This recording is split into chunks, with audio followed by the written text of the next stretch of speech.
wabarakatuh.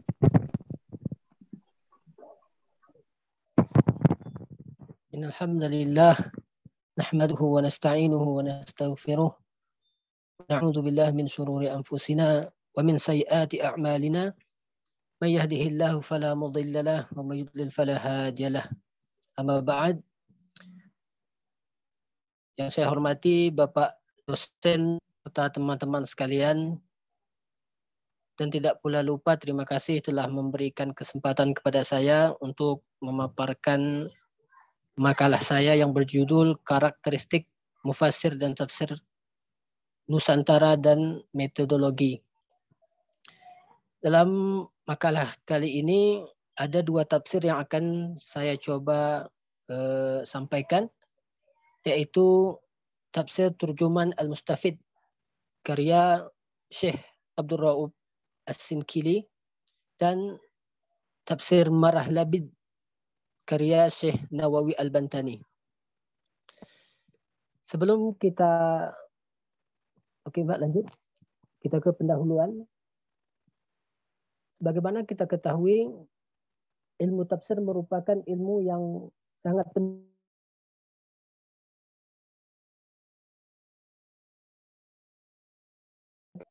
Oleh sebab itu kita mengenal banyak sekali mufassirin di setiap zamannya.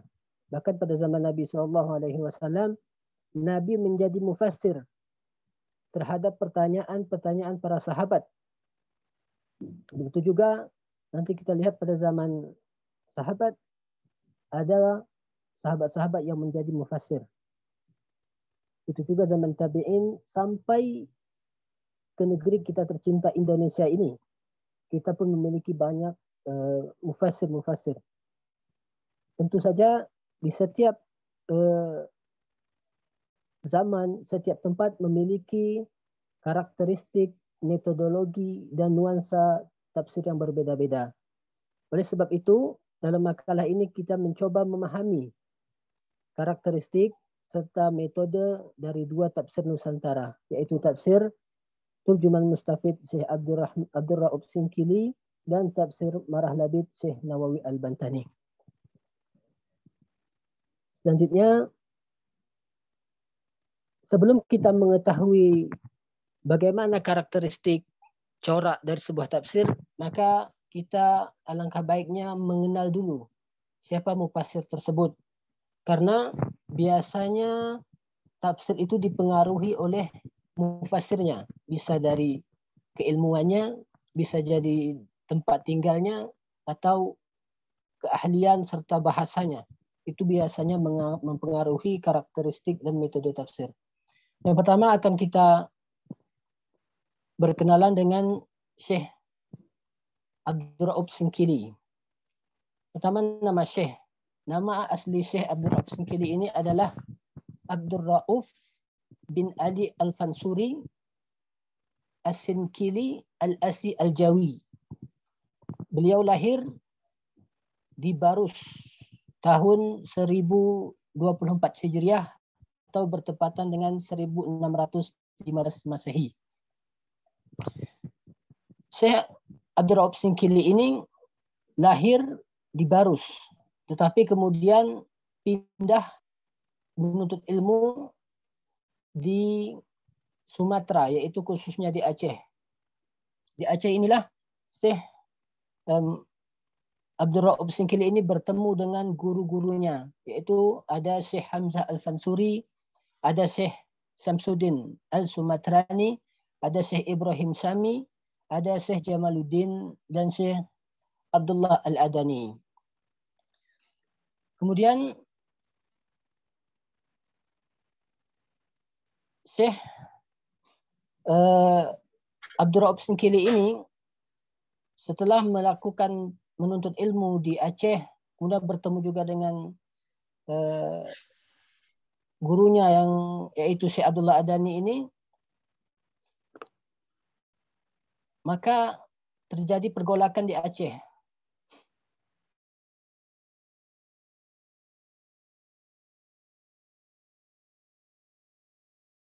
Yaitu ketika masuk ke Aceh, maka Syekh Sinkili ini melakukan perjalanan lain untuk menuntut ilmu, yaitu sampai keluar daerah atau keluar negeri, yaitu ke Qatar, ke Yaman, Jeddah, Mekah, dan Madinah. Kemudian Syekh Abdul Rauf Sinkili meninggal tahun 1693 Masehi di Aceh, yaitu pada zaman pemerintahan Sultanah Kamalat Shah, dan dimakamkan di sana. Masyarakat Aceh yang sangat mengagumi Syekh Abdul Rauf Sinkili ini bahkan menamai sebuah universitas di Aceh Darussalam bernama Universitas Syekh Kuala, karena gelar dari Syekh Abdul Rauf Sinkili ini di Aceh bergelar Syekh Kuala. Para sarjana pemikiran karya menuliskan banyak sekali bidang-bidang yang dikuasai oleh Syekh ini, termasuk tasawuf, fikih, tafsir, hadis, dan sebagainya. Lanjut. Sekarang kita mulai masuk ke kitab Turjuman Al-Mustafid. Karakteristiknya. Tafsir Turjuman Mustafid ini merupakan tafsir Nusantara pertama dan terlengkap membahas tafsir menggunakan bahasa Melayu yang ada di Nusantara ini dengan penulisan Arab, kemudian disebut dengan askara Jawi, yaitu Arab Melayu. Untuk sumber penafsiran tafsir ini itu masih banyak kontroversi. Ada pandangan mengatakan tafsir dari Syekh Sinkili ini menerjemahkan dari tafsir Baidawi, karena memang banyak dilihat dari kandungannya itu seperti kandungan Syekh Baidawi.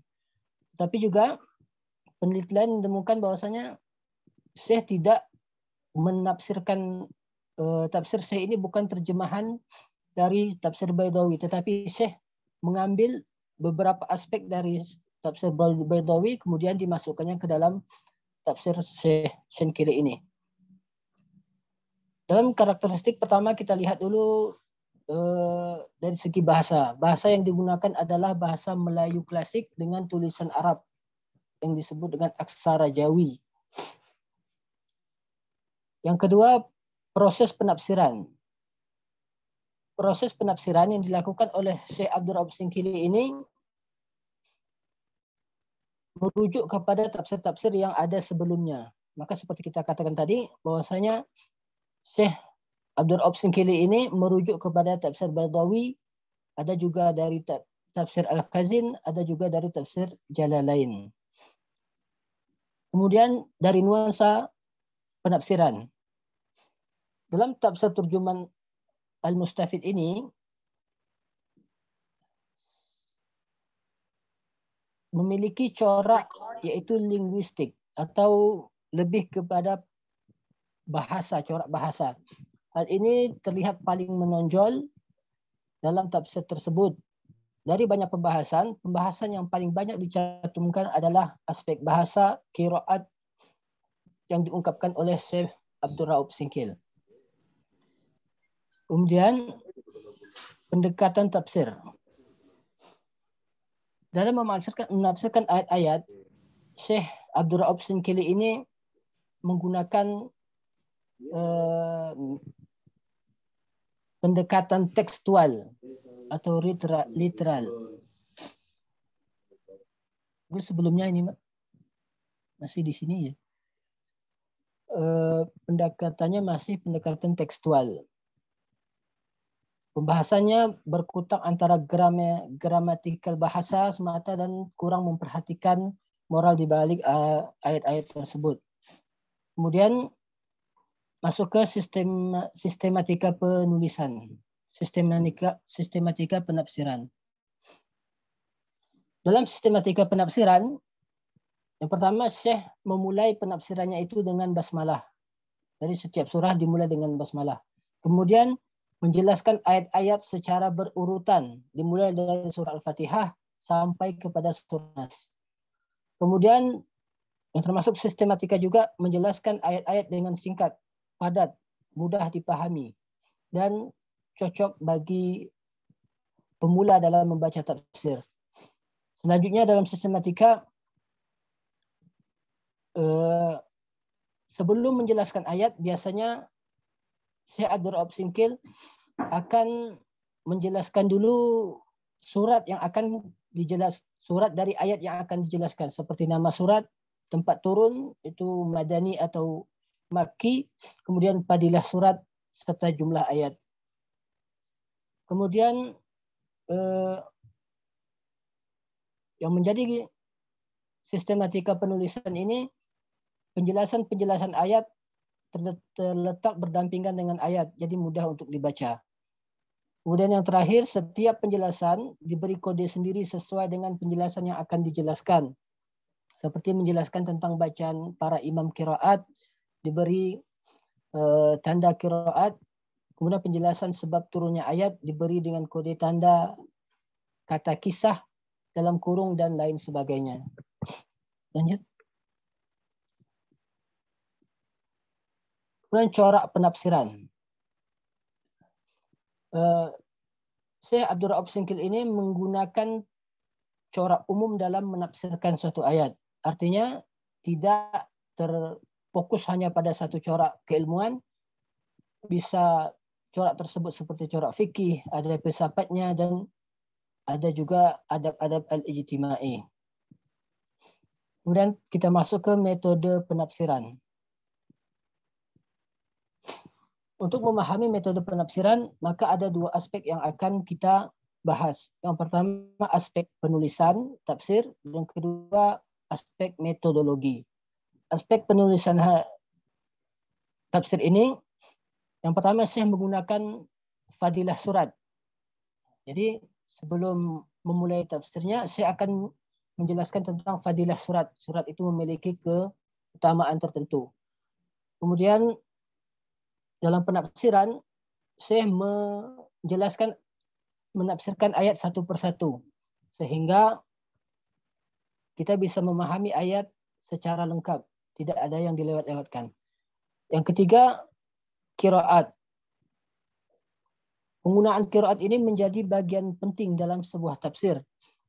Karena itu Syekh Abdul Rauf Singkil memasukkan qiraat ke dalam tafsirnya. Ada kalanya Syekh menjelaskan tafsir berdasarkan perbedaan qiraat, dan ada kalanya tidak dijelaskan. Apa maksudnya?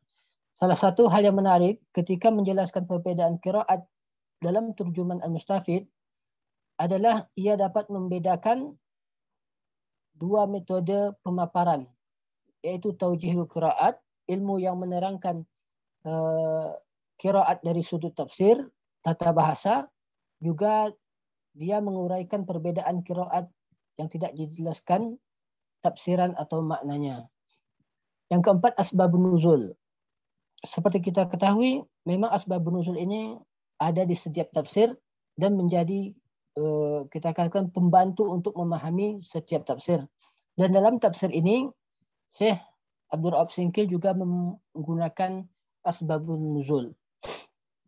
Kemudian dalam aspek penulisan juga ditulis nasih wal mansuh, ada juga fikih, ada juga Israiliyat, dan ada gaya bahasa. Kemudian aspek metodologi. Aspek metodologi ini dalam tafsir terjemahan Mustafid ini ada dua. Apabila kita menelusurinya dari sudut pandang kandungan ayat, maka kita akan dapati metodenya adalah metode tahlili. Dari kandungan ayat, aspek dari kandungan ayat, karena Syekh Abdul Rauf Singkil ini menjelaskan semua aspek-aspek yang bersangkutan dengan ayat. Tetapi apabila kita melihatnya dari fokus makna ayat tersebut, maka kita katakan metodenya adalah ijmali. Karena Syekh menjelaskan suatu ayat dengan ringkas dan singkat. Oke, lanjut. Itu yang tadi kita bahas terjemahan Mustafid. Sekarang kita masuk ke kitab yang kedua, yaitu kitab Marah Labid Syekh Nawawi Al-Bantani. Sekarang biografi Syekh Nawawi Al-Bantani. Syekh Nawawi Al-Bantani ini bernama Nawawi bin Umar bin Arabi, lahir di desa Tanara, Tirtayasa, Serang, Banten. Sekarang itu provinsi yang pisah dari Jawa Barat. Pada tahun 1230 Hijriah atau 1813 Masehi. Syekh Nawawi Al-Bantani adalah putra pertama dari seorang penghulu dan juga ulama berasal dari tanah Tanara. Ibunya bernama Jubaidah, penduduk asli Tanara dari keturunan ayahnya. Dari keturunan ayahnya, Nawawi Al-Bantani disinyalir sebagai keturunan Maulana Hasanuddin yang merintis pembukaan kerajaan Islam Banten. Kemudian guru-gurunya, yang pertama guru-guru Syekh Nawawi Al-Bantani yang saya tulis ini adalah guru-guru yang berada di kota suci Mekah, karena Syekh Nawawi Al-Bantani menuntut ilmu di kota Mekah, yaitu Syekh Ahmad Nahrawi, Syekh Sayyid Ahmad Nahrawi, Syekh Sayyid Ahmad Dimyati, Syekh Sayyid Ahmad Zaini Dahlan, dan Muhammad Khatib Al-Hambali. Syekh Nawawi Al-Bantani ini lama menuntut ilmu di kota Mekah.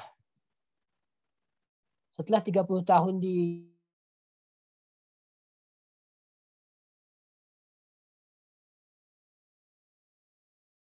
kota Mekah, tetapi setelah pulang ke tanah air ternyata kita masih berada di bawah kolonial yang saat itu merasa tercam dengan dakwah-dakwahnya Syekh Nawawi Al-Bantani. Karena itu Syekh Nawawi Al-Bantani kembali ke kota Mekah untuk melaksanakan menuntut ilmu, dan sampai beliau wafat, beliau berada di kota Mekah, yaitu wafatnya pada 25 Syawal tahun 1413 Hijriah atau 1897 Masehi.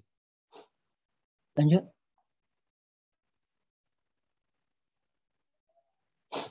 Tafsir Marah Labid. Mirah Labid atau juga disebut Marah Labid.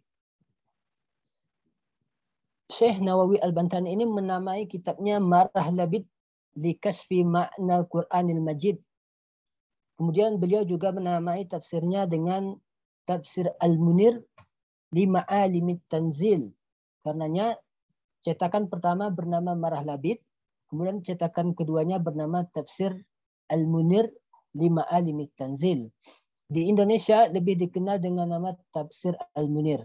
Pertama kali dicetak penerbit Abdul Razak Kairo tahun 1305 Hijriah. Kemudian di penerbit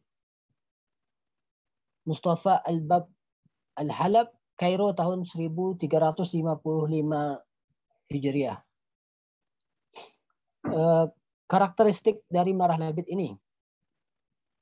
Tafsir Marah Labid adalah tafsir yang ditulis menggunakan bahasa Arab. Artinya tafsir Nusantara yang ditulis menggunakan bahasa Arab, bukan bahasa Nusantara seperti tafsir-tafsir lainnya. Sebagaimana kita bahas tadi, seperti tafsir Turjuman Al-Mustafid menggunakan bahasa Melayu klasik. Tafsir Marah Labid ini menggunakan bahasa Arab.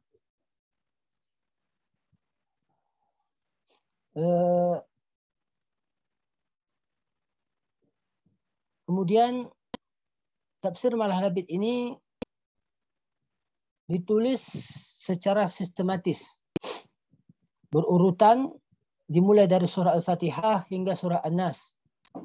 Sebelum dijelaskan panjang lebar, Syekh Nawawi Al-Bantani memberikan mukaddimah yang kemudian dilanjutkan dengan pembahasan lainnya. Di mukaddimah ini, Syekh Nawawi Al-Bantani juga mengawalinya dengan basmalah, hamdalah, salawat, layaknya seperti kitab-kitab tafsir lainnya. Dalam mukaddimah ini juga menyebutkan latar belakang atau dasar penulisan tafsir, seperti menyebutkan subbab sebelumnya. Bahkan dengan kerendahan hatinya, Syekh Nawawi Al-Bantani juga menyebutkan referensi-referensi dari tafsirnya tersebut. Dari referensi, tafsir Nurul Labid ini sangat beragam. Baik dari metodenya, coraknya, yang menjadi penanda penting bagi sebuah karya tafsir.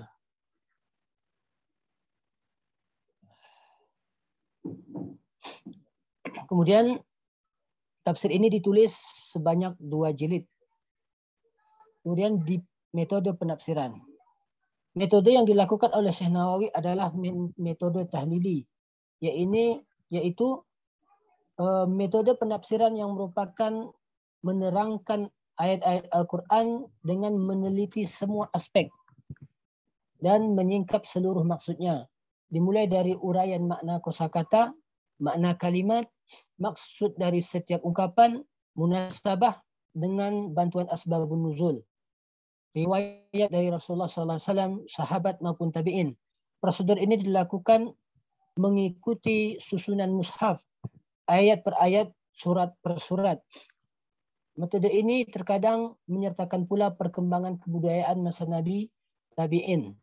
Dan terkadang diisi juga dengan uraian kebahasaan dan materi khusus lainnya. Mungkin lanjut. Terima kasih. Mungkin ini yang bisa dapat saya sampaikan. Lebih kurangnya mohon maaf. Assalamualaikum warahmatullahi wabarakatuh. Waalaikumsalam warahmatullahi wabarakatuh.